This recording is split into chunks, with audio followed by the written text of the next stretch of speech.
আইপিএলের ইতিহাসে বাংলাদেশের নাম উজ্জ্বল করেছেন অনেকেই, কিন্তু জানেন কি নিলামে সবচেয়ে বেশি দাম ওঠা শীর্ষ ৫ বাংলাদেশি ক্রিকেটার কারা? তালিকার ৫ নম্বরে আছেন কাটার মাস্টার মুস্তাফিজ।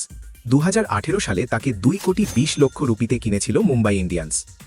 এরপর ৪ নম্বরে আছেন সাবেক বিশ্বসেরা অলরাউন্ডার সাকিব আল হাসান। ২০১৫ সালে কলকাতা তাকে ২,৮০,০০,০০০ রুপিতে রিটেইন করেছিল।